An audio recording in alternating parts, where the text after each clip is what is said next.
Miss Melissa, nice to see you. Same to you. I'm Brandy for y'all that don't know me. Other than Representative Mizell, Senator Mizell, I'm sorry.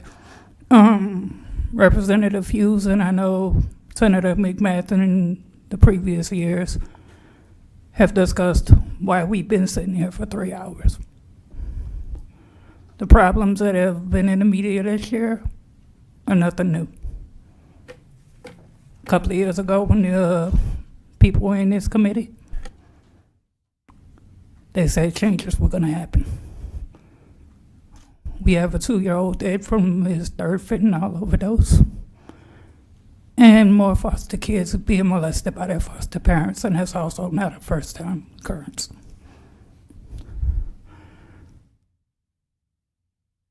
In the early 90s, not too long after what you mentioned, Senator Luna,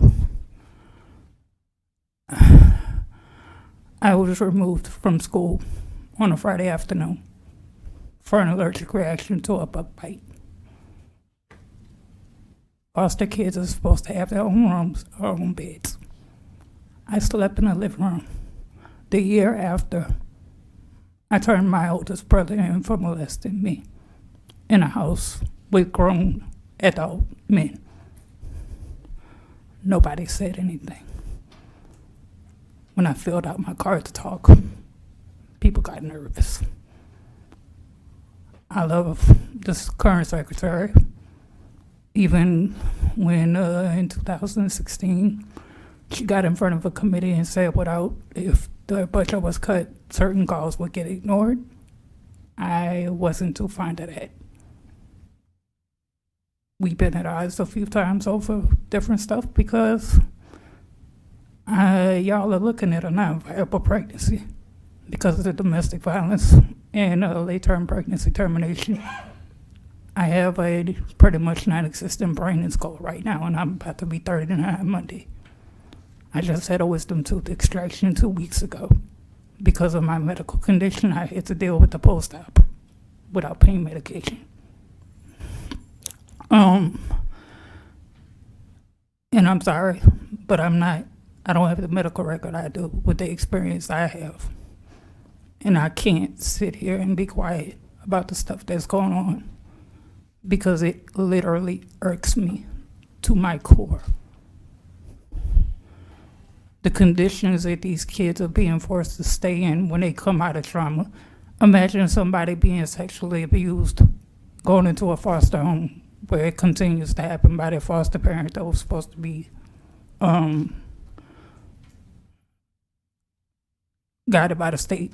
You know, they got certified and everything else. They passed all of them tests. My first experience with OCS, DCFS, whatever it was back then, you know, showing my age, was being in an emergency room when all that stuff happened when my brother was molesting me. A sheriff's deputy told my mother if she did not find my brother somewhere else to go, I was going in foster care. A year later, I was for non-abuse. It fractured my entire family. My mom died with her 2 oldest children hating her guts. And I'm sorry, but it needs to stop. In these discussions that y'all been having for 3 hours, I hear during the session in appropriations and finance. This is health and welfare. We're here to talk about dead children, kids being killed from fentanyl overdoses, 2 years old. No hospital gives Narcan to a 2-year-old on a daily basis. Those calls were substantiated because that's not normal. We're talking about kids being sexually violated. To this day, I can't handle certain situations because of what I went through as a child. And that happened from my brother being violated by a Bible college student who is currently writing in Rayburn. That y'all probably saw on Channel 2 in April. It's a cycle that's going to continue till change happens from the top to the bottom. And don't just focus on the secretary of the department. Y'all need to focus on the parish where the problems happen. Because there's somebody sitting in this room that nobody's talking about that needs to be looked into, and I'm leaving it at that. Y'all have a good day. Thank you for your testimony.